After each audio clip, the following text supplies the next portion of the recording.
Hey, what's going on, everybody? Welcome back to the channel. Real Sports Updates here, back again with another video. So I kind of wanted to pick up where I left off as far as matchups go.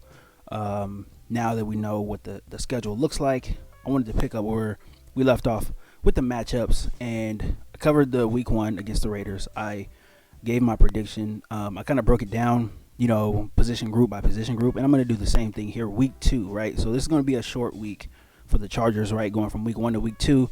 This is the Thursday night football game. This is going to be the first Thursday night football game on the Amazon Prime, the new Amazon Prime contract with the NFL.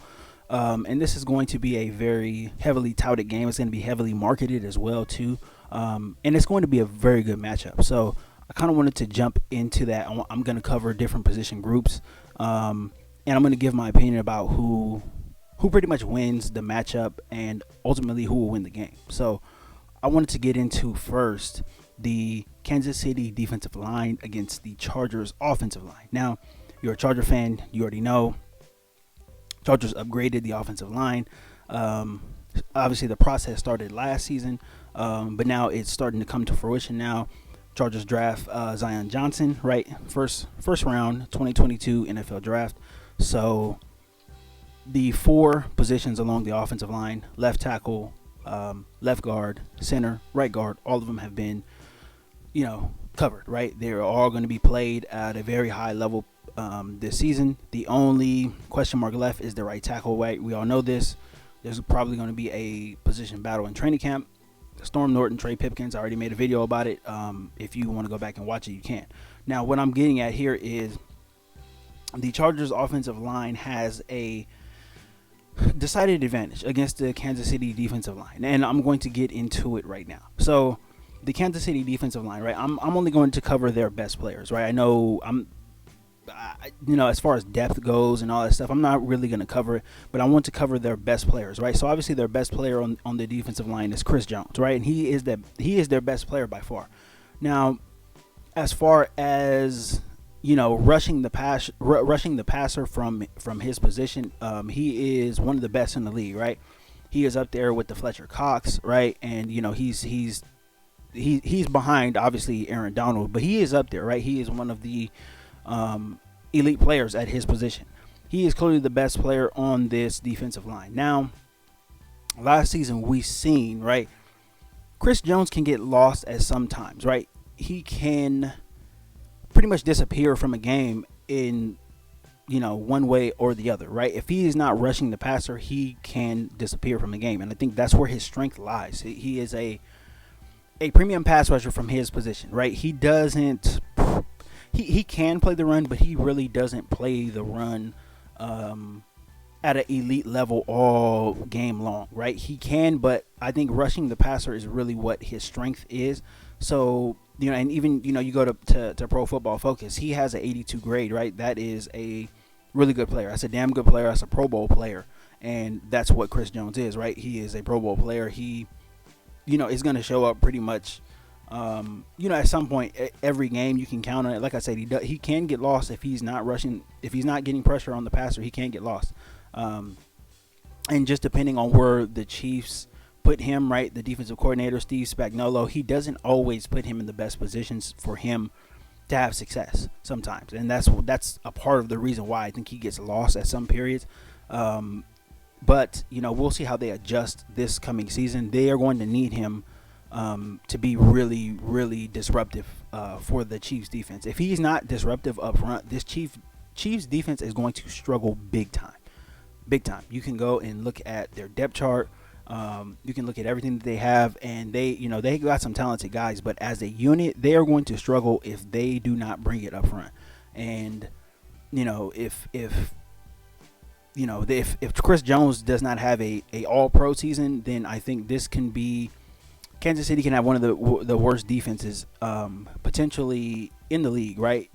Certainly in the conference, the AFC, but this could be one of the worst defenses in the league if they don't bring it up front.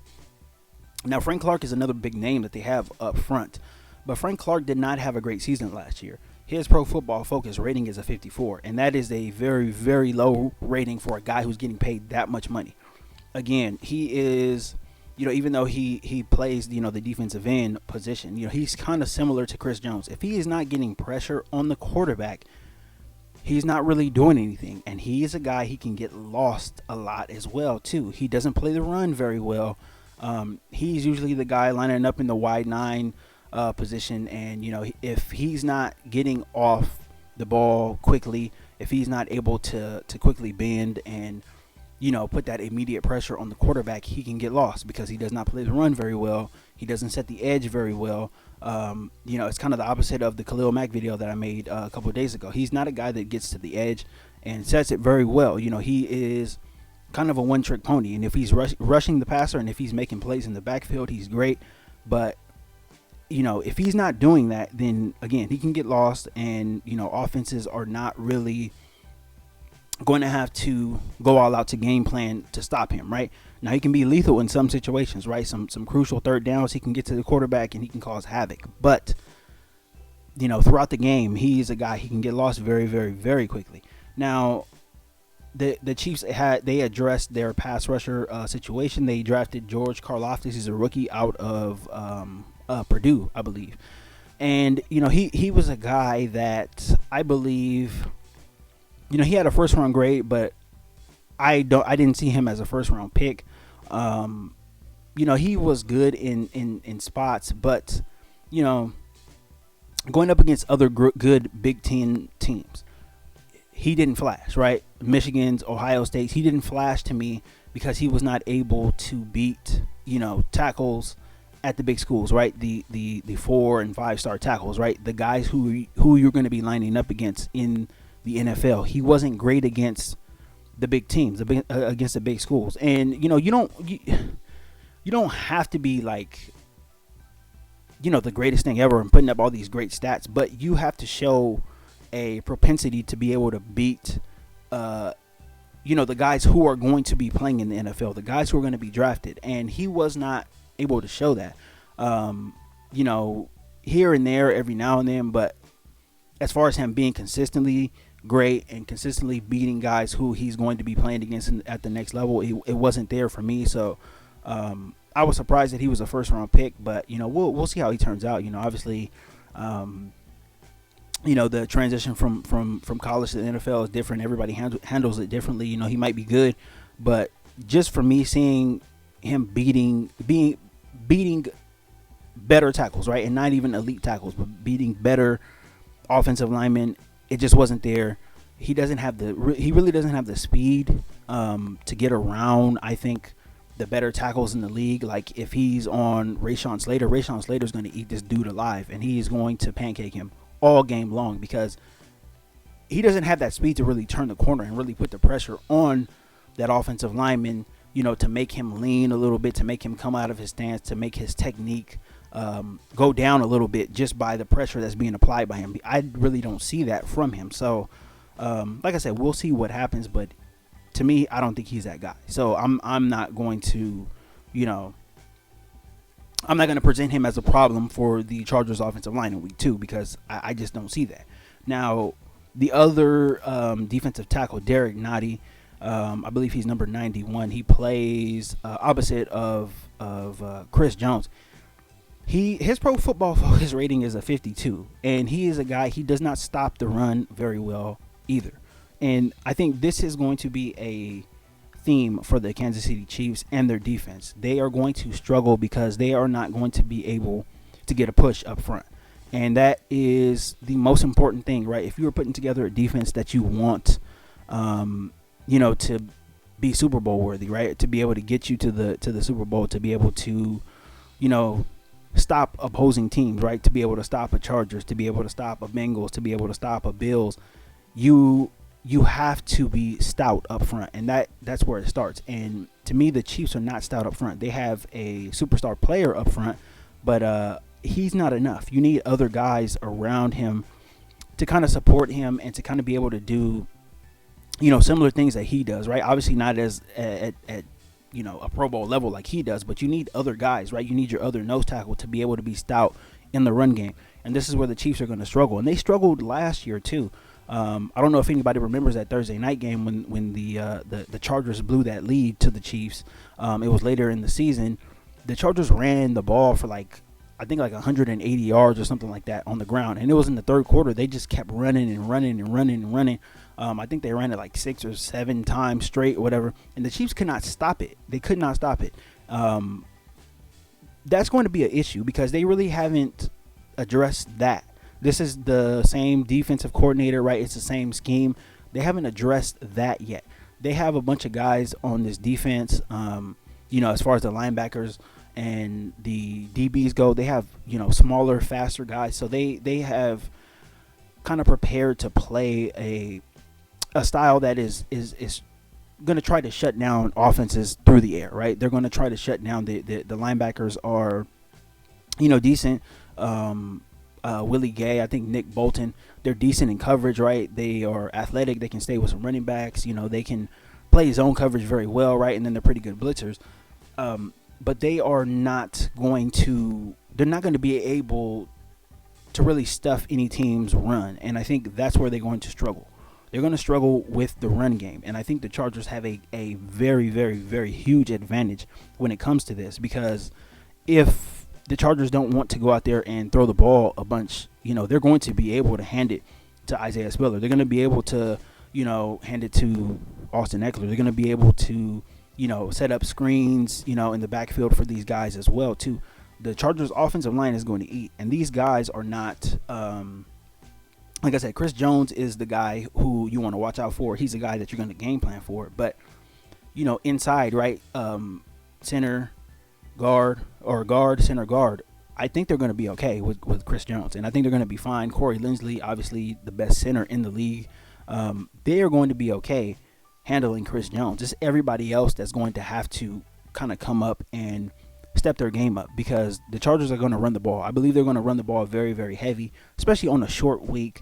You're going to have that opening game against the Raiders, right? You expect a lot of emotion there just based off of how the 2021 season ended.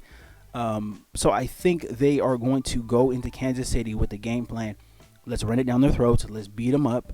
And then, let's have Justin Herbert. Let's have Keenan Allen. Let's have Mike Williams. Let's have these guys, get first downs, when we need them, third down, possibly fourth down. And let's beat them up. Let's control the clock. And, let's limit what the Kansas City offense can do. And I think that's probably what's going to be the game plan going into it, right? Like I said, barring any injury or anything crazy happening. But this is where the Chiefs are going to get beat a lot this season. And I thought this is where they got beat last season,